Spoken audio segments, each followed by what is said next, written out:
I don't understand why this jump. Okay, today we're going to be doing Parshas Toldos. It's Perek Chav Zayin Pasuk Lamed Gimel through Chav Ches Pasuk Tes. I call it the end of the brachot and its impact on Jewish life ever since this story occurred in the Torah. Perek Chav Zayin Pasuk Lamed Gimel is on page 138. So we know the story.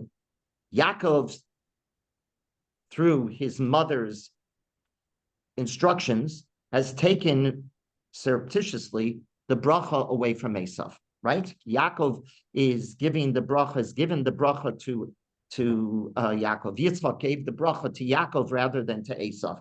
And you have to wonder, was it the bracha that was always intended for Esav that he got? Did Esav, what kind of bracha did Esav eventually get? And what kind of bracha did Yaakov get? And what did Yitzchak have in mind? Was Yitzchak totally out of it, that he was making this enormous mistake? That hovers over the entire story. Rivka never spoke to Yitzchak. She never said, sweetheart, you got the wrong boy. Don't give him Birkas Avraham. Don't give it to Esav. It really belongs to Yaakov. Was Yitzchak really out of it? If she would have spoken, what do you think Yitzchak would have said after you go through this whole story? That's the question you have to ask yourself. What would he have said? He said, would he responded, no, don't worry. I'm not planning to give that bracha. Or would he said, you got a good point. I'm making a big mistake. What kind of response would Yitzchak give? And that you have to ask yourself as you read the entire story. Because remember, there's a bracha in Yitzchak's mind that he wants to impart to Esav.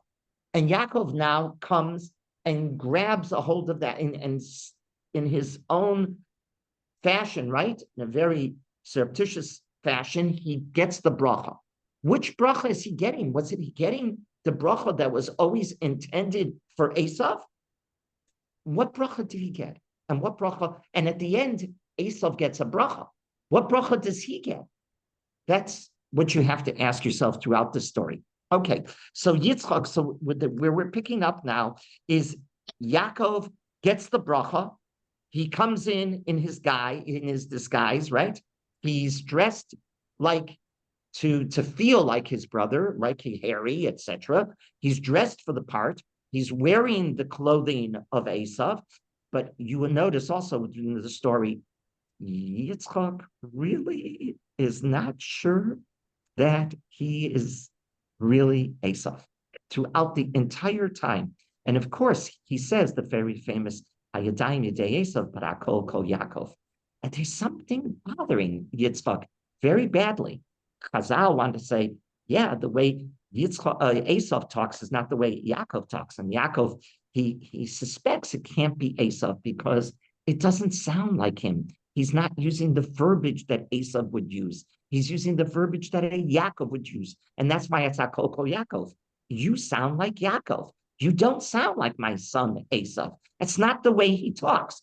So throughout the story, you get a sense that even though Yitzchak in the end gives the bracha, he has a doubt in his mind who he's really giving it to, right? Okay, so Yitzchak gives the bracha. Now Yaakov sneaks out as Esav is coming in. So they do not cross paths. It's like, if you can imagine, one going out, one coming in, and they don't see each other. And that's where we pick up. Pasuk Lamed Gimel, page 138. Vayecharad Yitzchak harado gedola ad ma'od. Right? Because what happens? Go back to Pasuk Lamed Beis. Vayomer lo Yitzchak aviv mi ata. Vayomer ani bincha bechorcha Esav. Yitzchak says, who are you?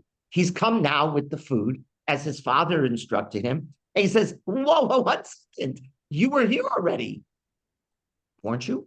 Right? So he asks him, Vayomer lo, remember, Yitzchak is blind, so Yitzchak can't use his eyes to figure out what's going on here. Vayomer lo Yitzchak aviv mi ata. And Yitzchak, his father, says to me, Ata, who are you? Vayomer, and he says, Ani bincha b'chorcha Esav. I am your son, your oldest son. I'm Esav.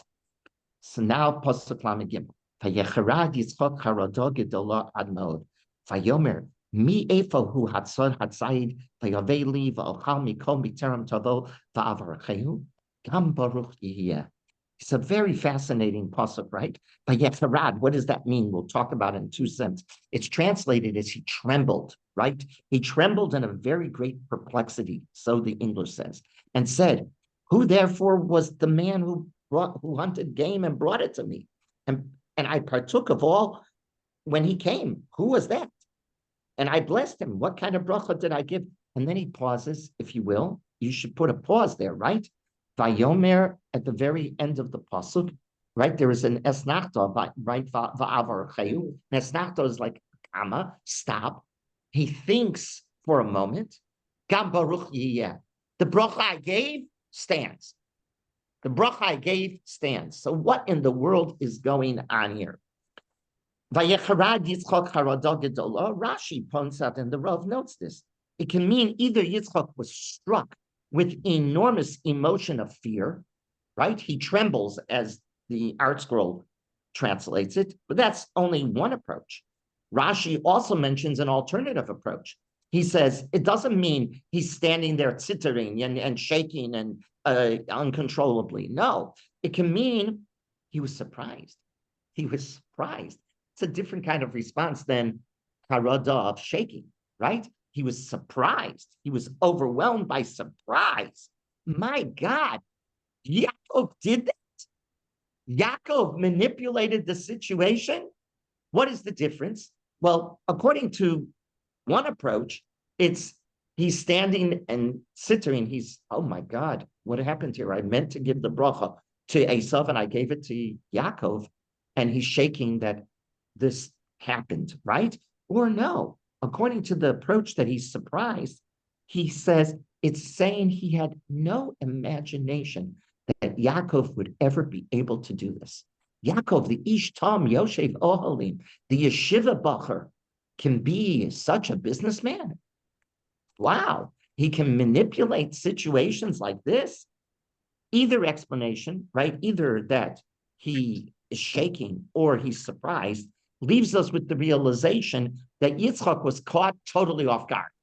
Correct? Either one, I don't care which one you approach. And Rashi mentions both of them, right?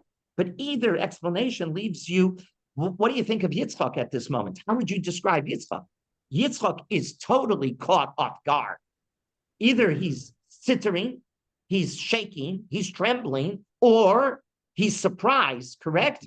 I don't care which one, but both of them are telling you that he is caught off guard. And now he realizes that his position about his two sons, his analysis of who his sons were, is totally wrong. You see that? This is a very important puzzle. He's now reassessing what he thinks about each of his sons. Who's Esav? Who's Yaakov?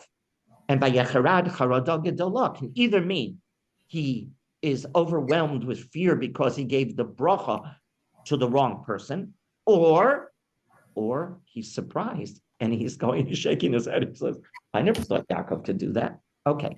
Well, then he'd just be reassessing Yaakov, wouldn't he? No, both of them. Both. In other words, what role Esav has and what role Yaakov has, right? Right. Remember, what did Rivka think was Yitzchak's plan? To give Birchas Avraham to one of his sons. Who was going to be the third in the chain? There was clearly a tradition that they had, a nevuah, we'll call it, a prophecy that there were going to be three pillars of our faith. There was going to be an Avram, a Yitzchak, and who was number three? Was it going to be Esav or was it going to be Yaakov? Who was going to get Birkas Avram? That is the question. And Rivka thought that Yitzchak was planning to do that and give it to whom? Esav. And that's why she manipulates this whole thing. She says, Yaakov, you got to go in. You can't let Esav get it. But at the end of the story, I'm not so sure that was Yitzchak's plan in the first place. And as the Netziv says, the Netziv, by the way, says she should have spoken to her husband. She should have raised the question, communication. When I sit with the Chassan and Kala, and I'm being Masader Kedushin for them, one of the most important sessions I have numerous sessions, right, where we talk all about the minhagim, etc., and the kibudim, and then the halachos, etc., all wonderful. The most important session I have, how do you make a marriage work? I have a whole conversation on how you make a marriage work. And the first of 14, I think 13 or 14 points that I go through is communication. Because if you don't communicate, and then Netziv says this, Yitzchak and Rivka never communicate. They never talk to each other. We don't hear them, talking. We hear Avram and Yitzchak, Avram and Sarah talking. We hear Yaakov talking to Rachel and Leah, correct? We hear that, but we don't hear Yitzchak and Rivka talk. And there's for a very good reason. Rivka always looked at her husband. He's the Akedah, and who am I? I'm Bas Besuel Achos Lavan. How can I even dare approach him? She stood in awe of her husband. And when you stand in awe of your spouse, you don't have that equal level of communication. That's what the Netziv says. The Netziv, this is not me, it's the Netziv. And he's very, very, very critical of the relationship. He says if they only would have talked, right? If Rivka would have approached him and said, you're doing it wrong, and he could have defended it himself, and he could have said, you don't know which bracha I'm planning on giving, or you're right, I am, I'm blind, maybe you're seeing things I'm not seeing, maybe you're right. It could have avoided all of this tension. Okay, let's continue on. So whether it means surprise or whether it means that he realized that he gave the wrong bracha, what did he really realize? The Rav explains that at this moment, the Charado Gedola this is the first time he realized Esav is not going to be part of the Ohel Shel Avraham and Yitzchak. He doesn't fit in. There's no place for an Esav in the Ohel of Avraham and Sarah. Their Ohel, as the Rav says, had a level of Kedusha of the Beis HaMikdash. And an Esav cannot be inside that kind of tent. He just can't. It's mutually exclusive. The Ohel of Avram and Sarah and Esav don't go hand in hand. And that's what now Yitzchak finally realizes. Esav is the Ish Sadeh, and an Ish Sadeh has no place in an Ohel of HaKadosh Baruch Hu, in an Ohel of Avram and Sarah. There's no room in an Ohel for one who brings death and destruction, the Rav notes, in the Ohel of Avram and Sarah. And Esav is the Ish Sadeh, Ish Sayid. He brings death to the world. When Esav came in to receive the bracha after Yaakov had quickly left, and before they discovered what had happened, the entire Ohel trembled, the Rav says. Vayecharad Charado Gedolah is not Yitzchak, it's the Ohel trembling. Esav's presence was a distraction and a desecration in the Mikdash. It could not be. It could not be. And that's what he's saying. That's how the Rav understands what happens right here. Now continue on. So now he hears, Esav realizes his brother tricked him, right? So what is he? He calls out, he screams out, he's bitter. Give me a bracha. Even Esav realizes there's a power to bracha. There's something very desirable from a bracha. There are people, we know this throughout history, there are people that realize religious figures, even if they're not religious themselves, they have enormous respect for the religious power, maybe superstitious, maybe they believe, that these spiritual people have a conduit to powers that they don't have. Maybe that's what Esav thought, but Esav wanted a bracha. It's not like a guy going, we know this too, non-from people go for brachos, right? For years, who was going to light up on Sundays to get brachos from the Rebbe? Who stood on that line? Just tzaddikim? Just Hasidim? Oh, people that didn't know how to put on a kippah on their head, right? Those are the people that came. So why did they go to the Rebbe? Because they realized there was a power, whatever it is. Maybe it's superstitious on their level, but they know there's something powerful. There's a unique relationship that the spiritual leader has. Esav represents that kind of connection to a bracha as well, and he wants it. Gam baruch. I need a God, right? Gamani avi. I need barcheni gamani avi. You got to give me a bracha. Continue on. So lamed hey. Vayomer ba achicha birma vayikach b'chosecha. And he admits it. He tells him. He says, Esav, your brother Yaakov tricked you. He got the bracha. Vayomer. So now, pasuk lamed vav. Hachi kara shmo Yaakov. Now I know why he was called Yaakov. That wasn't by accident. That wasn't coincidental. This is outright a lie. Right? If you go back to that story of the bracha, where he took the bracha at the beginning from the Bechorah, he didn't do anything that was inappropriate or unethical at all.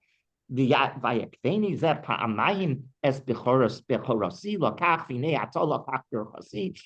took my Bechor, now he takes my bracha. And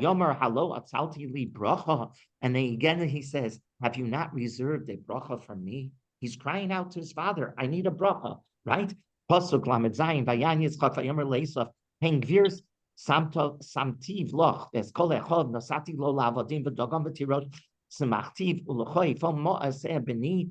And Yitzchak answers his son Esav, behold, a Lord have I made him over you, and all his kin have I given him as servants with grain and with wine have I supported him. And for you, what can I do, my son?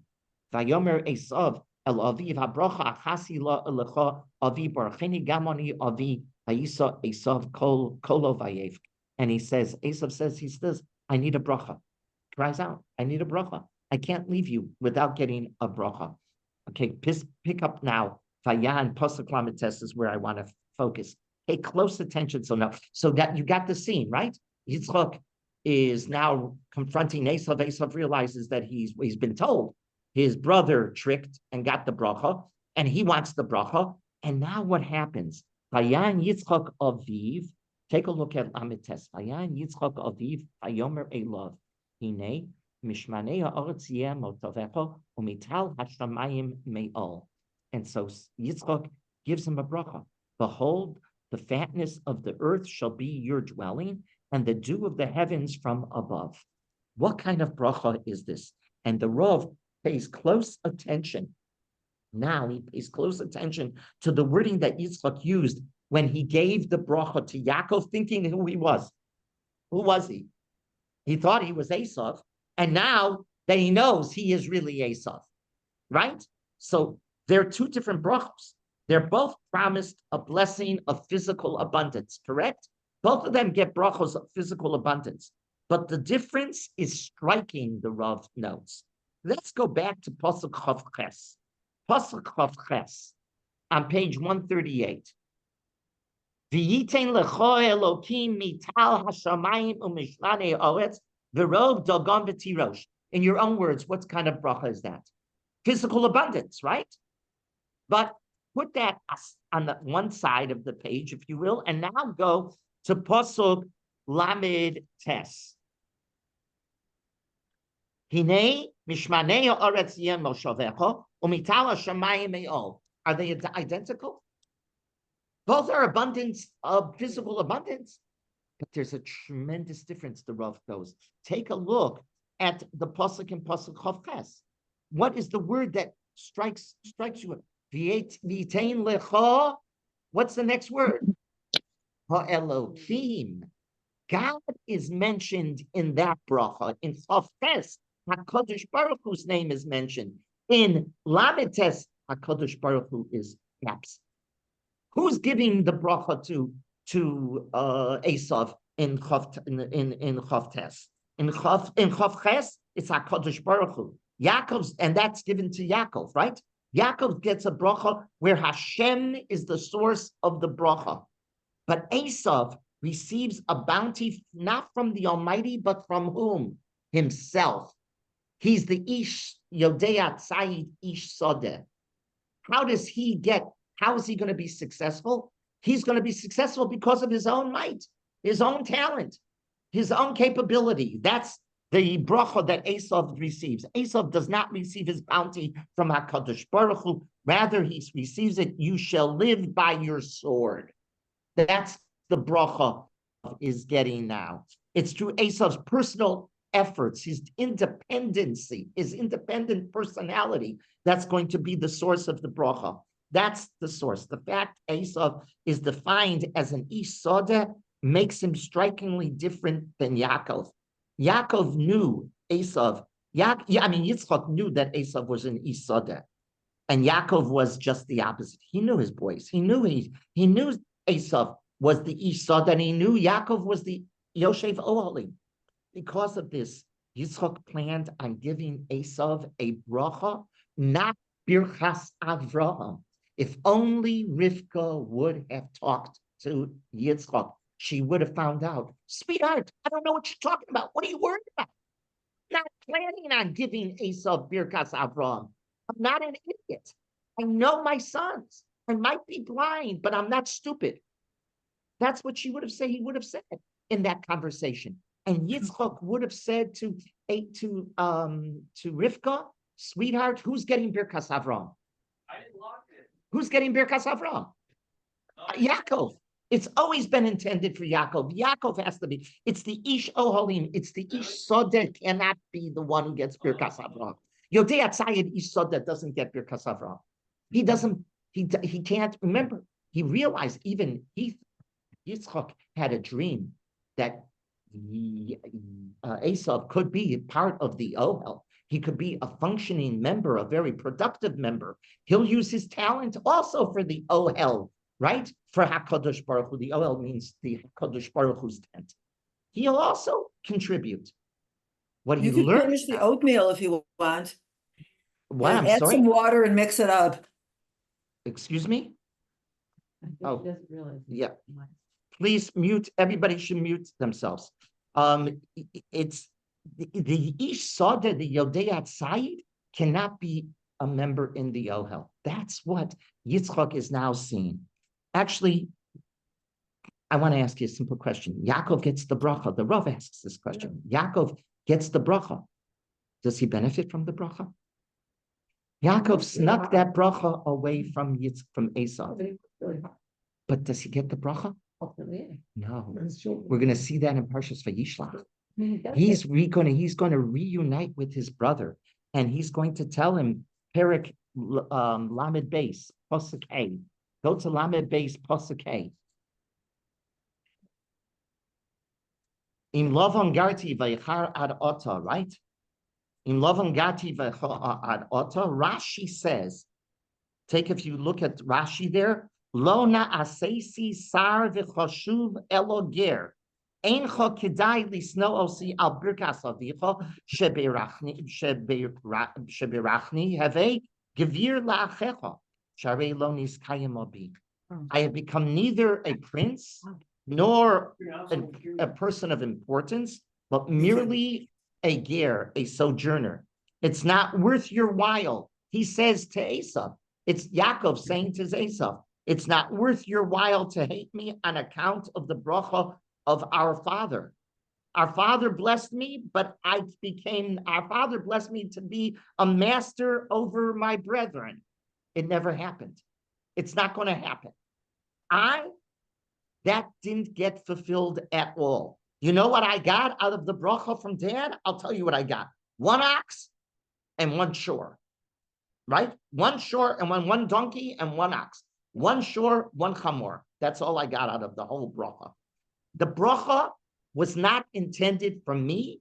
That bracha was intended for Esav, and that bracha didn't do me one good. Who says this?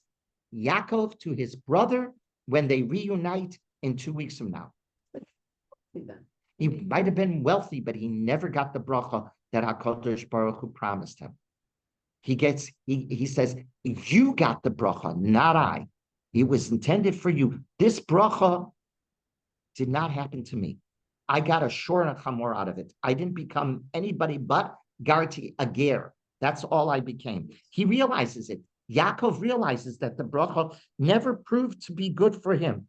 What this proved is that Yitzchak knew all along that what bracha he wanted to give Esav. Remember, I began this year. You have to ask yourself when you're reading the end of this parsha, did Yitzchak ever intend to give Birkas Avraham to Esav or not? And the answer is no, he didn't. No, he didn't. Yitzchak was ready to bestow a bracha upon Esav, but it was a bracha belonging to an Ish Yodea Sayed Ish Sodeh. The Ish Yoshev Ohalim is going to get Birkas Avraham. The Rav captures Esav in the following description. He says, what does an Ish Sodeh mean? Let me share with you the Rav's words.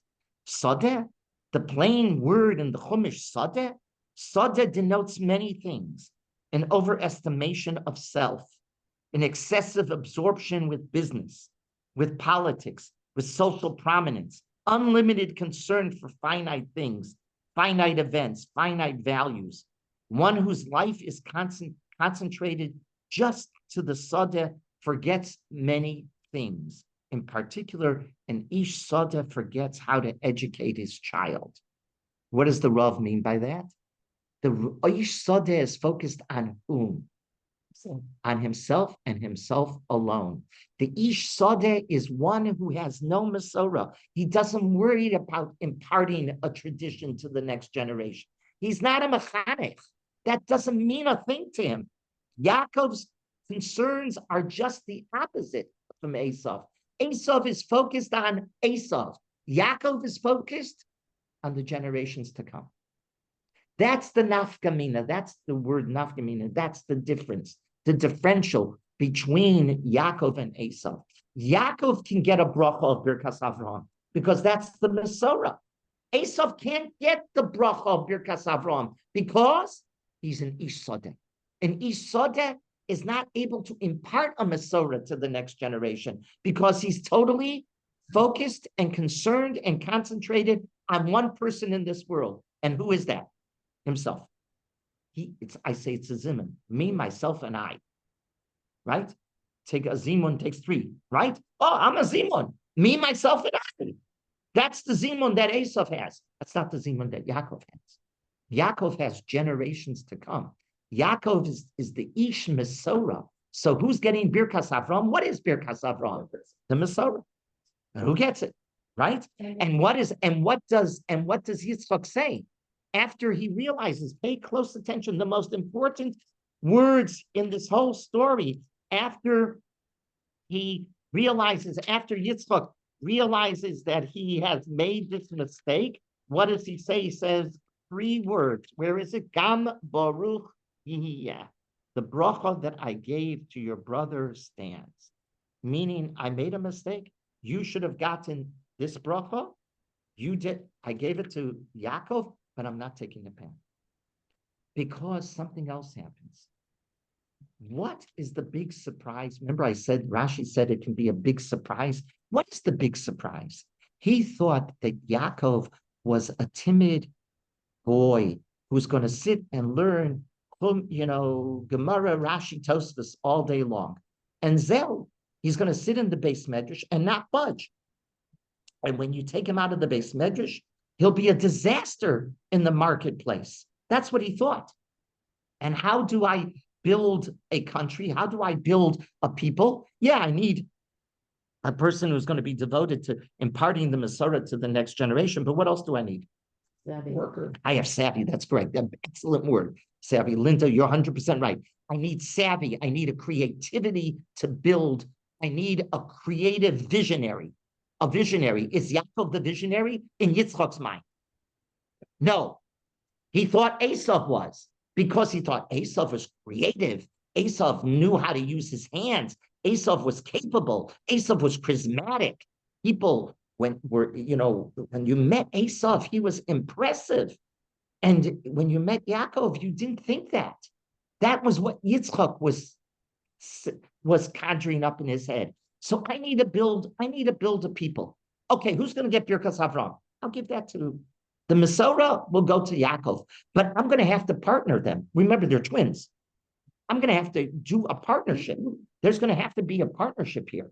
I'm going to have the Masorah of Yaakov with the creativity and the savvy of Esav.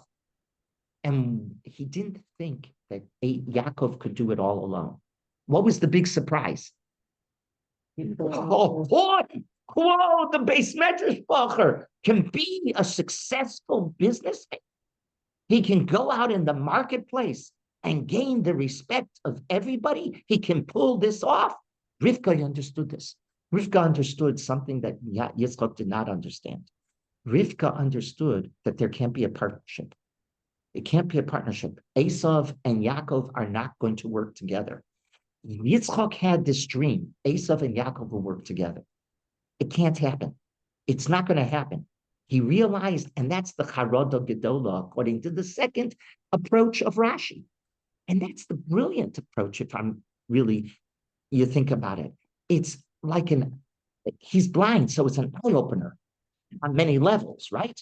He's seeing way beyond physical sight. He's realizing my dream for my boys and my dream for how to move the next stage of the Jewish people from Avram, Sarah, Yitzchak, Rivka. Who's going to be next? And what's Yitzchak's dream? Well, it'll be a Yaakov Esav merger. And Rivka goes, no, it's not. You don't know your boy. He can't. Shinu. She got it. And the Netziv, again, I keep on repeating the Netziv. Netziv says, it's a shame that she didn't talk. Okay, there's psychological reasons why she didn't talk. But she didn't talk to Yitzchak. She didn't communicate to Yitzchak. And so we ended up with this animosity between Ara Yom Hazeh. We got it right now. We're living through it. Yeah. We live through it all the time, right? Okay. So now continues on. Go to Mem Aleph in the story. It's fascinating. The very end of the parsha, Pasuk Mem Aleph. So, right? How does the story end? Vav Zayin Mem Aleph. Vayistam Esav es Yaakov al habracha asher bercho aviv. Vayomer Esav b'libo yikruvu yemei evel aviv ahargo es Yaakov achi. What happens? He gets the bracha. He gets a bracha of this physical abundance, right? He does get a bracha. Esav gets his bracha. But what happens? Vayistam Esav es Yaakov. Fine, it's all over. Vayomer Esav b'libo. What does Esav say in his heart? I'm going to kill my brother. But I'm going to wait until my dad dies. So you should be asking your question. Everybody should ask this question. This question is a simple question. The Gemara says in the name of Shimon ben Gamliel, I wish I could be as mechabed my parents like Esav was mechabed Yitzchak. Excuse me, what are you asking yourself on that question? Remember, the Gemara says, Rabbi Shimon ben Gamliel remarked, I wish I could provide my parents with the kibbud of a aim like Esav achieved. You ask a sixth grader in any yeshiva, who is the paradigm of kibbud of a aim according to Chazal? They know this. They know it's Esav. Esav? How could it be Esav? He's going to go against his father's wish. His father would be a broken man if he knew that one brother killed another brother. Well, we're going to have a Cain and Hevel all over again. Correct?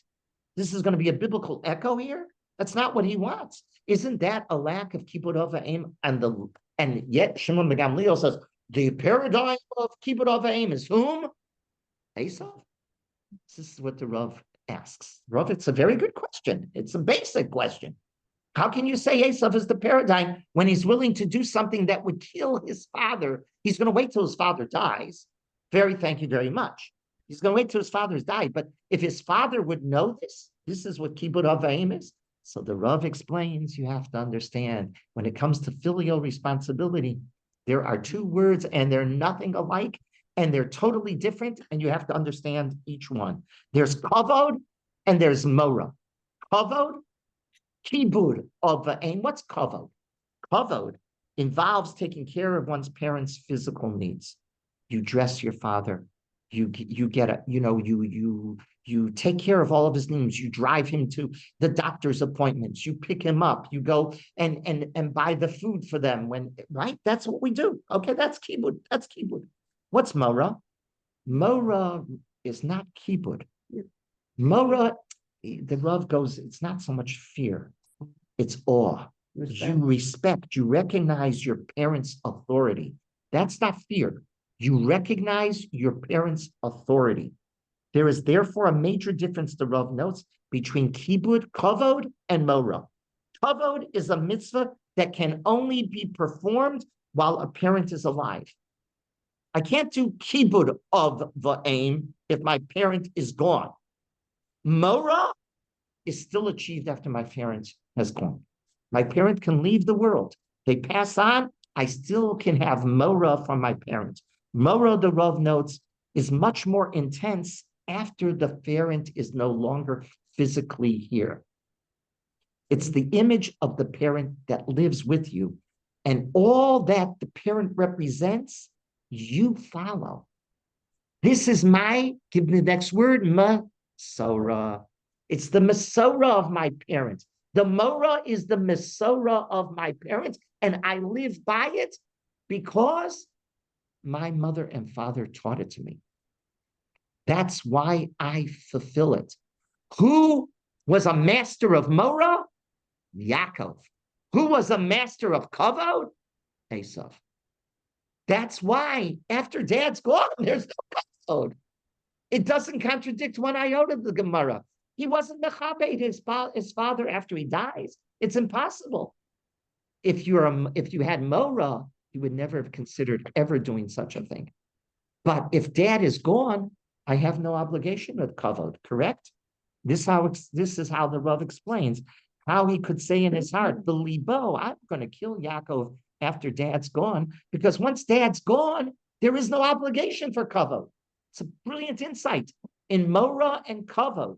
Mora, I would say, the Rav doesn't say this, but I'm taking the Rav's words. Mora is Yaakov. Kavod is Esav. Mora is Masorah. Kavod is, I'll take care, I'll give him, I'll go hunting for my father. I'll get him his food that he wants. I'll make it delicious. I'll make it the best. I will, take my father. He needs to go somewhere. I'm the one who's going to run and do it. All, etc., etc., etc. That's kavod. Yaakov has that too. Don't get me wrong. But the master of kavod is Esav. The master of Mora is Yaakov. Okay, let's continue on now. So what happens? So and then you'll understand the very end of this parsha as well. The parsha gets framed. This whole story, have you ever noticed this? This whole story of the brachos is framed. Let's take a look. I think most people will not pay attention to this. Go back to 132. Perek Chof Vav Pasuk Lamed Dalet. Vayi Esau ben Arboim Shana vayikach Isha es Yehudi spas be'eri hachiti v'espos spas Elon hachiti v'tehena moras ruach liyitzchak u'Rivka. What's the opening story? And then you have the brachos. That frames the bracha at the beginning. I'll show you what the end frame is. This is the frame. The frontal frame is what? Esau marries. Somebody that they don't approve of. He gets married to local girls that bother Yitzchak and Rivka terribly. Correct? He's marrying the Hittites' daughters, right? These are not the girls you would want for my son. This is totally abhorrent in the eyes of Yitzchak and Rivka. That's the opening. That's the frontal frame. What's the concluding frame? Pasuk Tes on page 142. Perachov Ches Pasuk Tes. Vayelech Esav el Yishmael vayikach es Machalas bas Yishmael ben Avram achos nevayos al nashav lo leisha. What's the end? What's the last part of the story? He gets married again. Esav gets married, so it's number 3, right? And who does he marry? So somebody that he wants, somebody that Yitzchak and Rivka want? No. They don't want the local girls. They don't want the local girls. Why does Esav do it? Why? I'll tell you why. Because Esau is an independent. They know their son. He's Yodei Atzayid, he's Sunday. He's not listening. He's not Yaakov that's going to. No, it matters to your child. He's a powerhouse. You're going to go up against him. Well, you have to know your child. He's no way is he taking. But so what am I pointing it out? Pointing out that if there was Mora, he would never have done this. Kavod, yes, but Mora doesn't exist. Now go to Pasuk Gimel. Tekel Shaddai. Now, okay. So now let's take a look.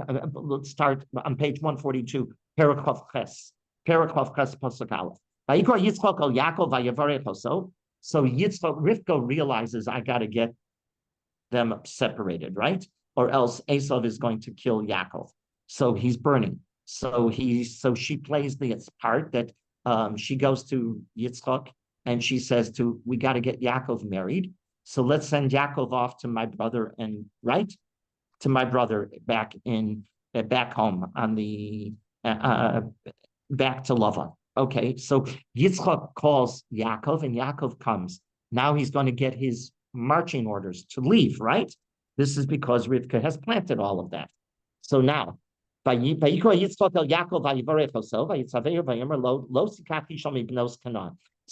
calls his son Yaakov in, and he says, listen, son, I'm going to give you a bracha, but I'm commanded by Yitzaveu. He commands him, he tells him, do not take any of the local girls. I want you to go to your mother's family, right? Where I got your mother. I want you to go there. Take a family member just like I did. I want you to follow the example I did. I want you to get married to a girl from the family. Now, Pasuk Gimel. V'kel shakai yivarech oscha v'yafrecha v'yarbecha v'yisa l'kahal amin. Pasuk Gimel, and Kel Shakai will bless you, make you fruitful and make you numerous, and may you be a congregation of peoples. What kind of bracha is this? Kel Shakai yivarech oscha. What's he doing it? What type of bracha is Yitzchak now giving Yaakov? By the way, what does it say here? Kel Shakai yivarech. Continue on, then next pasuk. V'yitain lecha. V'yitain lecha is birkas Avraham, and you're going to get birkas Avraham. Esav never got birkas Avraham. Esav wasn't supposed to get birkas Avraham. Correct? It was always meant to Yaakov. Okay. What type of bracha was he giving when he said V'kel shakai yivarech oscha? He knew that Yaakov had been exposed only to the spiritual home of Avram through Yitzchak, through himself, right? He was in the home of Avraham, if you will, in Be'er Sheva. He knew this was where he saw people attracted to the lifestyle of Avram and Sarah, Yitzchak and Rivka. Now his father and his mother were telling him, pack your bags and go to the pagan country called Haran. Yaakov is worried. Yaakov is worried. What are you asking me to do? I'm supposed to go to the spiritually, deprived country called Haran, where how am I going to survive spiritually in Haran? He was worried if he would move, what would happen to all of the followers that have joined Avram and Sarah, Yitzchak and Rivka's community? It would stop. It would stop in its tracks if I'm not here. That's what he's thinking to himself. Dad, what do you want me to do? You want me to go to Haran? Haran is spiritually deprived. Here, Beersheba is where it's happening. This is the center, the spiritual center of Avram, Sarah, Yitzchak, Rivka is where? Beersheba, Hebron. Here, not in the Haran. And if I leave, what's going to happen? The whole enterprise is going to fall apart. Yitzchak therefore gives a bracha to Yaakov. Yaakov, you have to understand something. Hashem Shakai is the one sending you. Shakai, what's the root of Shakai? Die. Daladama, Dayenu. What does Dayenu mean? No. Enough. His mission wasn't to be the grand builder of Klal Yisrael.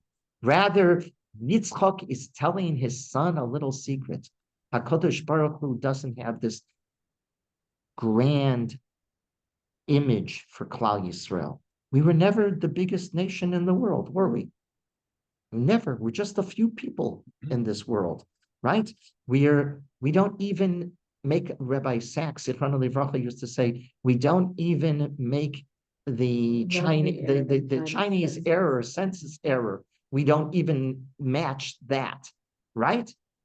We don't. That's how small we are. His mission wasn't to be the grand builder of Klal Yisrael.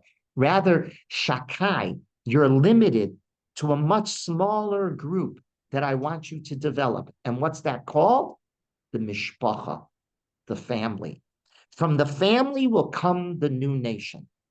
Yud-based Shvatim are going to create the nation. Yaakov was to prove the truth that the Bris Avos is able to thrive not only in Eretz Yisrael, but in Chutz La'aretz as well. That was the challenge that Yaakov is now being given by his father. Kel Shakai Yevarechoscha. I'm sending you to Haran. You're right. This is the epicenter. Beersheba is the epicenter until now for the development of our people. HaKadosh Baruch Hu is sending you out for two reasons. Shakai, die. You should know the grand scope is not to build this big nation. It's to develop a family, and from the family, a nation will grow. And where are you going to do it? Not in Eretz Yisrael. You're going to prove that Judaism, that Torah, is mobile all over the universe. As the Rav used to say, if we land on the moon, Torah has to be there too. Wherever man goes, he carries his Torah with him. The halacha of Adam al Hayareach is serious questions. Wherever the Jew goes, the Jew has the questions to ask. He has to take his Torah with him. I remember I had a high school Rabbi who said many people during the Holocaust, the European Jewry, didn't understand their leather-bound shas could be picked up and put into a bag and carried with them, meaning they didn't pick it up. When you don't pick it up, you get killed. You got to move. You got to carry your Torah wherever you go. Like, the picture of Chagall's picture of the Jewish wandering Jew. He carries the Torah with him. That's exactly what now Yitzchak is telling Yaakov. Yaakov, you are going to prove that the covenant, the Bris Avos, is able to thrive outside of Eretz Yisrael in exile as well. He's going to be far away from Beersheba, far away from Hebron, far away from Shechem, and yet he's going to succeed. In the words of the Rav, he says, Yaakov was chosen as an instrument of hashgacha, of providence, to prove that Judaism is universal. Judaism is universal. Kel shakai yivarechoscha. That is the bracha that now Yitzchak is giving his son. We might wonder, did Yaakov achieve his goal? Yaakov is given a goal. Kel shakai yivarechoscha. Go there, you're right. The answer is found in how he returned and announced to Esav in Perek Lamed Beis Pasuk Hey, right? In Lavan Garti. In Lavan Garti. What is in Lavan Garti? So Rashi quotes the Medrash in Lavan Garti, the Taryag, Mitzvos Shamarti. So the Rav says, what way? You're saying the Chazal are playing with letters. Taryag sounds like Garti. Garti and Taryag have the same letters. I quote the Rav. He says, Chazal did not play games like that. That's not what Chazal is doing. Rather, they knew that the word Garti contained a message because it was the wrong word. If you dwell somewhere, what's the word? The Yoshavti. Yeshiva. It's Yoshavta, Yud Shin Beis. That means to dwell. The Torah always uses Yud Shin Beis whenever a person dwells somewhere for a long time. How many years was he by Lavan? 20 years. Tell me, should it be Garti? What's the shorish of Garti? Ger. What's the shorish of Yoshav? Shave. You established yourself. After 20 years, you figure he's no longer a stranger, right? What does he tell Esav? No, I might have been there 20 years physically on the calendar, but I was never a toshav. I never assimilated.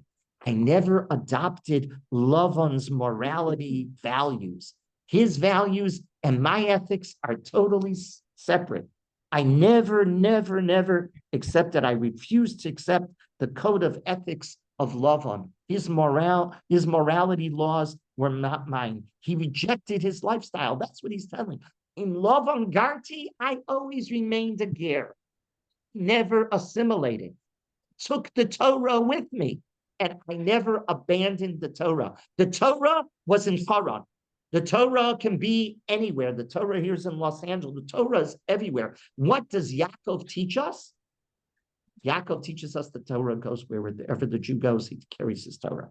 That's right. He was the one who taught the world that even in a gullus of suffering, this is what the Rav points out, even in a gullus of suffering, the Jew survives, he succeeds, and he becomes very productive. It's very important. Yosef represents the gullus of wealth. Yaakov represents the gullus of suffering. He suffers terribly, and he succeeds. And just remember one other thing. Where is Torah Shabbal Peh really develop? In Golus. Torah Shabbal Peh does not develop in Eretz Yisrael as a country unified and all. Up until Hakamat HaMedina, 70 plus years ago, it was not focused in Eretz Yisrael. Torah Shabbal Peh thrived in a golus of suffering. The Rishonim, the Achronim were most productive in a golus of suffering. Bavel, Europe, etc. The brilliance of Torah Shabbal Peh was written in golus. The Rishonim and Achronim existed in a difficult golus. This was Yaakov's mission. This was what Yaakov stood for. This is what Yitzchak is giving him the bracha. Kel shagai yivarechoscha. HaKadosh Baruch Hu wants you to focus on whom? On your family. Because your family is going to become the nation. You're never going to be big. As the Chumash in Devarim says, HaKadosh Baruch Hu says, you're not going to be a big nation. That's not why I chose you. I chose you because you're the people who know how to take the Torah wherever they go. And you're successful with it. Then finish with, then he's pasuk Daled. V'yitein lecha es birkas Avram lecha uzaracha itzcha l'rishtacha es eretz migurecha asher nosana Elokim la'Avram. And he says to him, may he grant you the bracha of Avram to you and to your offspring with you, that you may possess the land of sojourns which God gave. The bracha of Avram is Eretz Yisrael. The bracha of Avram is given to whom? To Esav or Yaakov? Yaakov. We're the ones who are going to inherit Eretz Yisrael. The goal, of course, Yaakov represents on the way to Eretz Yisrael, you're going to end up in Golus. And are you going to disappear in Golus? No, you're not going to disappear in Golus. And eventually you're going to come back. You're going to have Birkas Avram in Eretz Yisrael, 100%. The bracha was never intended for Esav. Esav was never to receive Birkas Avram. The bracha of Eretz Yisrael, which is part of Birkas Avram, is only given to Yaakov. The bracha of Esav is also physical, material success, but it's not the bracha of Avram. What happened to Yaakov after he received those brachos? He received brachos. He received two brachos then. How many brachos did he receive? He received two brachos. He received physical abundance and he received Birkas Avram. What happened? He became poor and he went into exile. Right? It seems that both brachos were not his to be right away, certainly not. Truth was, he would have to wait a long time before the brachos ever revealed themselves to him. He had to first prove he was worthy of those brachos by demonstrating that Judaism can not only survive, but it can thrive anywhere in the universe. That's what Yaakov proves. Once he proves that, then the two brachos will become reality. And at the very end, the parsha ends with Esav taking Machalat bat Ishmael, right? The pasuk creates the striking difference between Yaakov and Esav. Yaakov received Birchas Avram because he heeded his parents' instructions. He had a sense of mora, we kept on saying before, and that's accept. He accepted that under all circumstances, he was not to marry one of the local girls. Yaakov accepts that. He faithfully abides by that instruction. Esav does the opposite. He did not divorce the Canaanite wives he had married earlier. And this striking difference creates for us this picture of how different Yaakov and Esav are and how different they act towards their parents. Esav may very well be the one who's mechabed his parents, but he does not have that sense of mora. Yaakov can do both. Yaakov can honor, and Yaakov fulfills the mora. And the mora is the Masorah. So, to wrap it all up, I think the way you read this story is what was Yitzchak's intention? Yitzchak's dream was a partnership between Yaakov and Esav. He wanted the creativity, the savvy, as Linda correctly pointed out, the savvy of Esav with the Yoshev Oholim. Rivka knew better, and Rivka said it can't. You have to give all the bracha, the whole bracha. It has to be Yaakov. Don't worry, Yaakov can become savvy, and I'll prove it to you. And Yaakov does. Yaakov becomes very savvy. He becomes so savvy, we're going to see it in the next parsha. How savvy does he? He goes up against his father-in-law at his father-in-law's own business, and he outsmarts his father-in-law. Correct? Here, the Yoshev Oholim is capable of going into the marketplace and matching anybody's wits. That's what Yaakov proves. And who's shocked to see it? Yitzchak. Harada Gedola. Go back to the very beginning of our shiur. He was shocked. He was surprised because he thought you needed to build the next. Almost it was going to be a partnership between the two. And it can't be a partnership between the two. It's Yaakov, only Yaakov. That's the way I understand this parsha. Okay? Okay. I will let you know if there's a shiur next week. I'll let you know. It might not. So if we don't have next week, we'll certainly have on the following week. Okay. Yeah. But also he had a feel. That's right. That was shot one. Shot two, but Rashi points out there are two pshatim. Right. And so what it mean was surprised. Either one that you take, as we pointed out at the very beginning of this year, either one, he comes to the realization that his assessment of his boys was incorrect. Right? He has to reassess. Yaakov, he has to reassess. He thought Esav, why did I say Esav could be in the Ohel? What does he learn? He can't be in the Ohel. Esav has no place in the Ohel. Certain boys are don't realize that can't be in the all that was before he was given. No, he was just upset. No, he was just upset of it. Now I understand, by the way, the Ger Rebbe said, I think I don't remember which Ger Rebbe might have been the Sfas Emes. He said with a joke, it was tongue in cheek. He said, Vayitzasu habanim b'kirba at the very beginning of the parsha. Rivka is carrying them, and they're causing her a lot of tension. So what does Rashi say? Rashi says when she passed the Avodah Zarah, he wants out. Past the base medrash, he wants out. So the Ger Rebbe says, I don't understand. The Gemara says when you're in your womb of your mother, who's your Rebbe?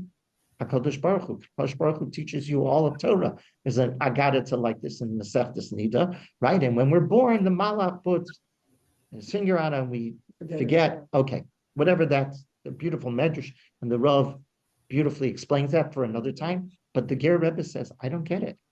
If your Rebbe is HaKadosh Baruch Hu, why would you want to leave the base medrash?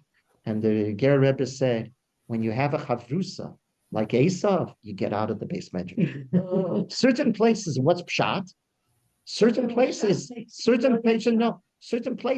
Esav can't come. There's no place for Esav in the Ohel. That's exactly what the Ger Rebbe is saying. There's no place for Esav in the Ohel. Does that bother Yitzchak? Yes, it does.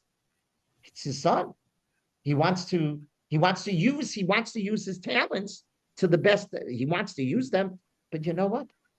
Some people's talents you can't even have in the base medrash. Okay, that's again next week. I'll let you know about Shiur.